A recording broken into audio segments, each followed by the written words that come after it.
Hi, this is Allie with the Perception Trainers, author of The Perception Diet, and today I want to talk to you about how to conquer food cravings. So I just want to preface this video by saying that if you are dealing with an eating disorder right now, if you are someone who's struggling with anorexia or bulimia or any kind of eating disorder in that direction, I'm going to invite you to skip this video because I just don't want to trigger you, and I want you to feel loved and supported and safe on this channel. And I just want to say that this content might be triggering for you, so if you get a sense right now that this isn't going to be something that's good for you, I'm just going to invite you to skip this one and we'll see you in the next video, okay? Alright, and for everyone else, so if you're someone who deals with food cravings, or like binge eating, or feeling out of control with your food intake, or or feeling like, you know, you try really hard to eat healthfully, to eat well, and you always end up eating foods that don't make you feel great and don't work for your body. I have 5 tools that I want to give you right now that I think can really help move you in a positive direction and are very different than what most diet and health and wellness experts say about food cravings. Lots of people give things like go for a walk or brush your teeth or distract yourself or blah blah blah, and I don't think that any of that stuff really works, because that's not really getting at the root of why you want to eat foods that don't make you feel good and don't nourish your body. So this is why I wanted to make this video, because I have 5 tools that I want to give you right now that you can implement today and start noticing shifts and changes in how you relate to food in general and how you handle food cravings. Okay, so my first tip, number 1, is remove labels. Okay, so I really believe that as soon as we put ourselves into a box of this is how I want to eat, or this, you start to form your identity around your diet, or you start to form this idea of I want to eat only these types of foods, I want to identify fully with this kind of lifestyle. It triggers a fear response in our brains that naturally makes us want to rebel. And so I'm not telling you to not eat a plant-based diet if you really want to eat a plant-based diet, or eat a raw foods diet if you really want to eat a raw foods diet. All I'm saying is don't attach yourself to the label. If you know that you really deal with food cravings and binges and all this kind of stuff, just remove labels, okay? So you can still eat a raw foods diet, you can still eat a plant-based diet, you can still eat a whatever diet you want to eat. Just don't call it that, and don't stick yourself to this label, because that's gonna create some freedom for you, okay? And same thing, don't tie yourself to any particular diet at all. Just, remove these labels and start to explain your diet more in the terms of, I would like to eat to feel great. I want to eat to feel my best. I want to eat the foods that serve my health. Start using those kind of things rather than a label, okay? Second thing, let go of calling foods good and bad, because I need you to understand that it's very confusing for our brains to feel bad or to feel guilty or to about something that is vital to our survival. Okay, so it really confuses your brain when you label ice cream as bad and then you eat ice cream. Your body or your brain can't reconcile food being bad. So what it does is it turns it in on you so that you feel like you're bad, because that's makes sense. Does that make sense to you? So when you label food as bad and then you eat it, you automatically set yourself up to feel crappy about yourself, because that's the only way your brain can understand it. It cannot understand labeling something that is vital for your survival as being bad, okay? And same thing with good. So getting rid of the labels, just really getting rid of that kind of label. And then number 2, getting rid of calling food good or bad. Okay, food is food. Food makes you feel how you want to feel. Food maybe doesn't make you feel how you want to feel. Food aligns with your values. Food doesn't align with your values. But it's not good and it's not bad. Okay? So let go of labels. Let go of good and bad. Food is just food. Number 3. Don't have a cannot eat list. Okay? So again, this might be really uncomfortable for you when you first hear me say it and when you first consider it, because I know a lot of people feel like if I don't tell myself I can't have ice cream, then I'm only ever going to eat ice cream. Or if I don't tell myself I can't have pizza, or if I don't tell myself I can't have this and this, then I'm just going to go crazy and eat it all the time. And what I would say to that is, try it. Like, for real. If you remove the idea that something is totally off limits to you, again, that fear response in your brain is going to relax, and the draw to have that food is going to become less, right? The more you tell yourself that you can't have something, the more you tell yourself that something is totally and completely off limits, the more you're going to want it. And you know this, and I know this, we all know this. So don't create this off limits thing, okay? Really, really, really tell yourself, I can eat whatever I want, whenever I want. There's an abundance.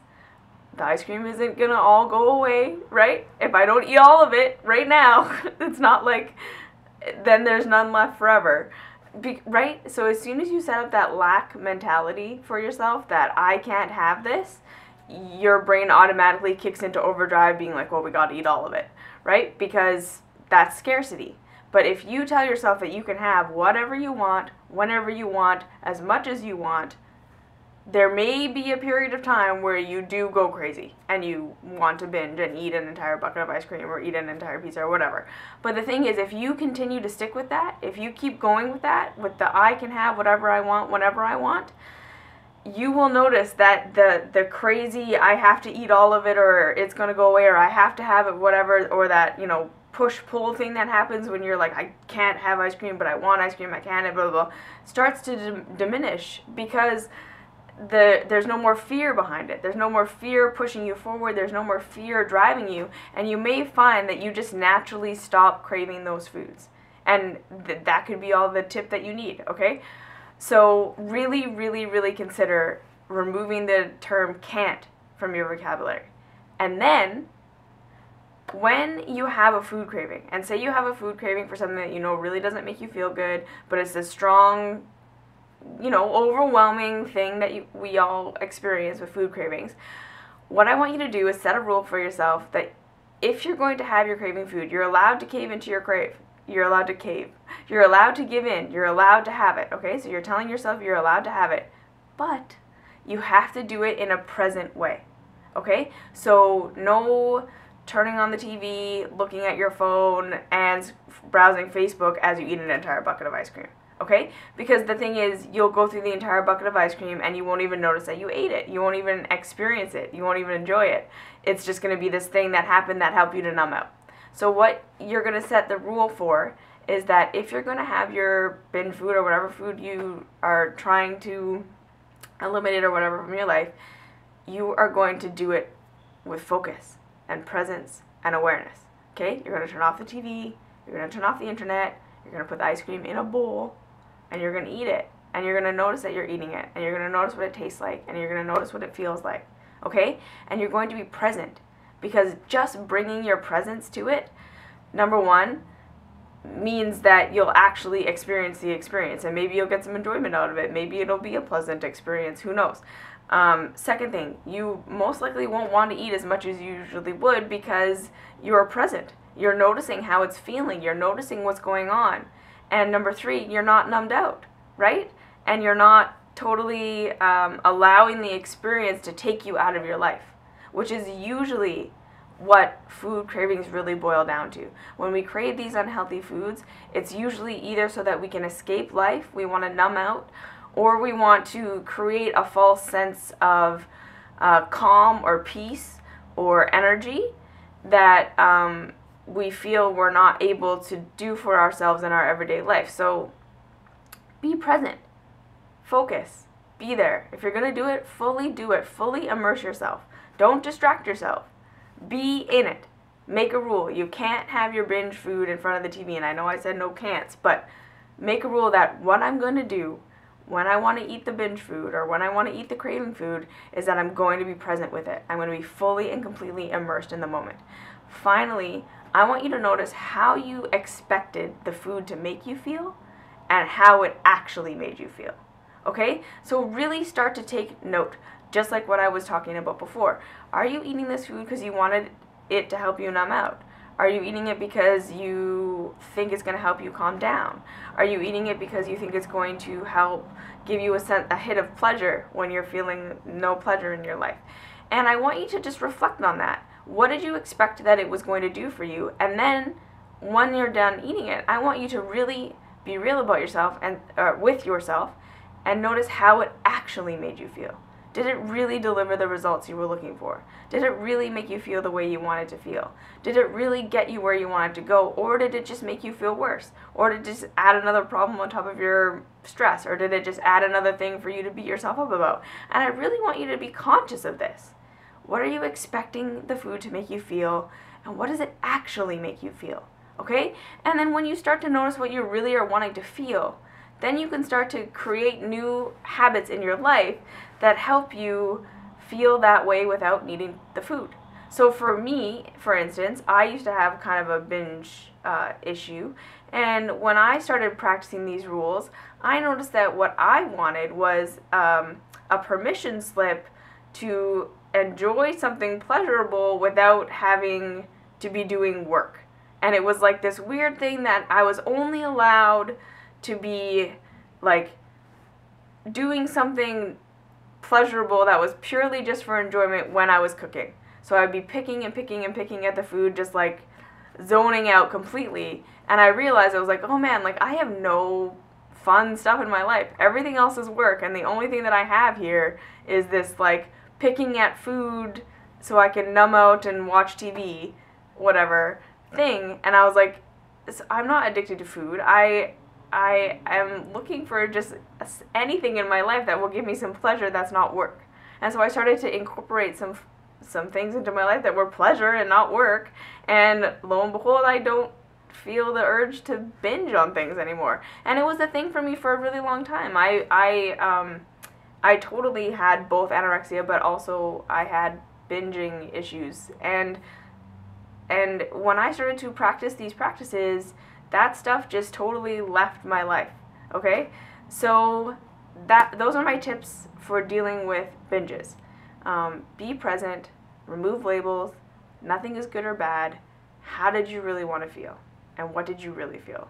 And then a little other side tip is if you're really moving in the direction of trying to change your diet into a healthier diet, one of the things that I recommend doing is adding in fresh food first and then having whatever it is you want. So just making a rule for yourself that you gotta have a nice fresh green smoothie or salad or whatever kind of fresh, healthy, in alignment with where you want to go meal before you eat your binge food or whatever. And just start doing that.